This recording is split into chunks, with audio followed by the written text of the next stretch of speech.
Isang mapagpalang araw po sa ating lahat. Ang atin pong babasahin ngayon na mabuting balita ay para sa araw ng Sabado, August 16, 2025. Maiksi lang po ang ating mabuting balita sa araw na ito. Ang mabuting balita ng ating Panginoon ayon kay San Mateo chapter 19 verse 13 hanggang 15. Papuri sa iyo, Panginoon.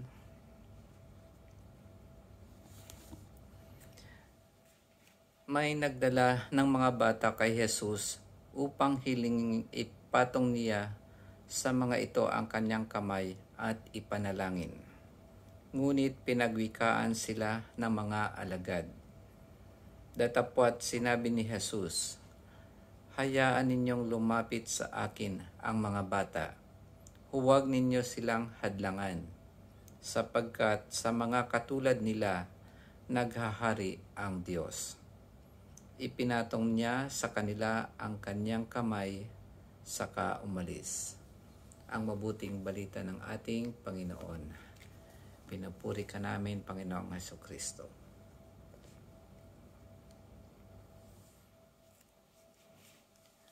So, dito parang hindi ko nabasa ng maayos yung hilinging ipatong niya sa mga ito ang kanyang kamay.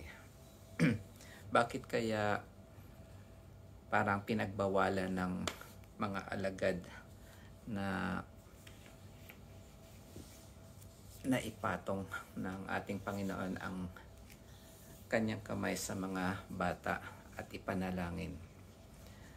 Ang nabasa ko po ay noong unang panahon sa tradisyon o kaya kaugalian ng mga Hudyo, ang mga elder o ang mga matatanda ng sangbayan ay nagpapatong ng kanyang kamay kapag dinadala ang isang bata sa kanya. Yun na yung nakaugalian nila. Ganon din naman sa atin mga Pilipino, na kapag may nakikita tayong mas nakakatanda sa atin, tito, tita, o kaya lolo, lola, o kaya ate at kuya,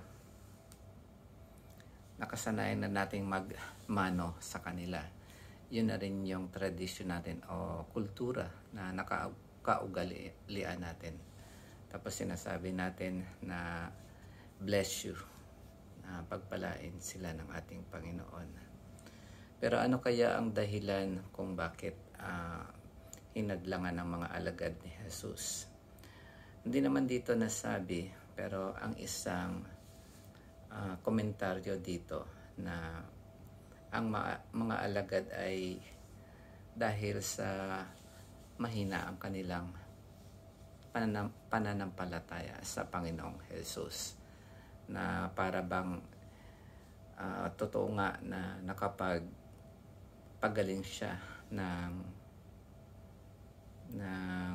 mga may sakit at kung ano-ano pang kababalaghan ng gawa niya. Pero parang mahina pa ang kanilang pananampalataya para lubusan silang maniwala na ang Panginoon ay makakapagbigay ng pagpapala sa mga bata.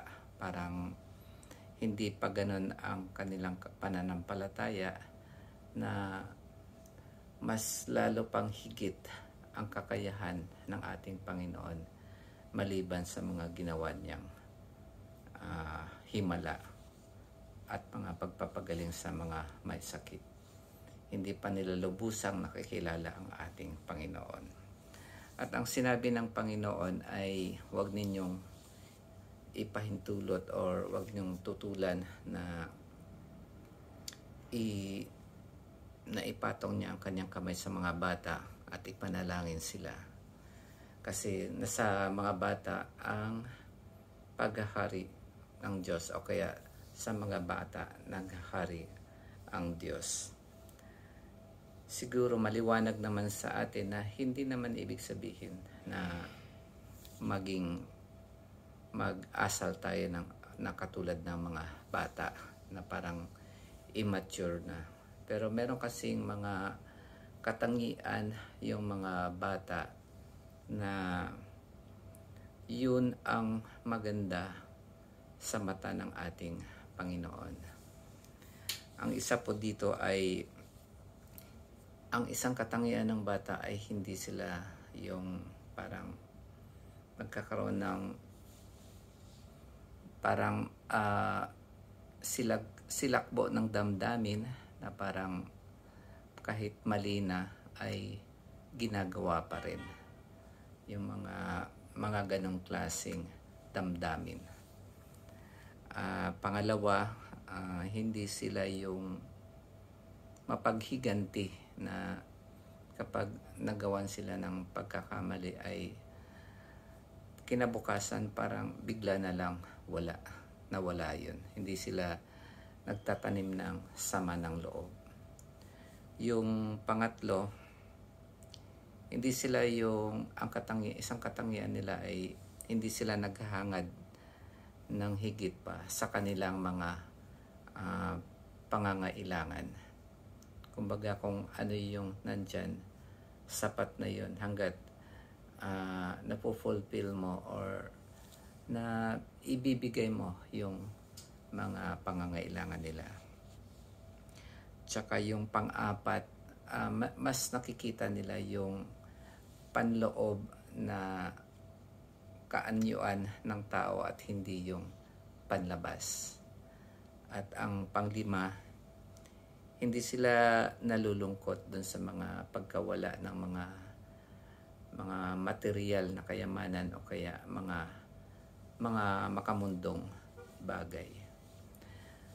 Yun lamang yung mga katangian ng mga bata. Alam ko marami pang katangian ang mga bata na maganda at kanais-nais sa paningin ng ating Diyos. At yun nga, isang aral para sa atin yun, na yun yung mga katangian na magandang gawin din natin at i-apply sa ating buhay. Yung mga katangian na yun ay yun ang acceptable o katanggap-tanggap sa ating Panginoon. Yun lamang po sa araw na ito at pagpalain po tayong lahat. Amen.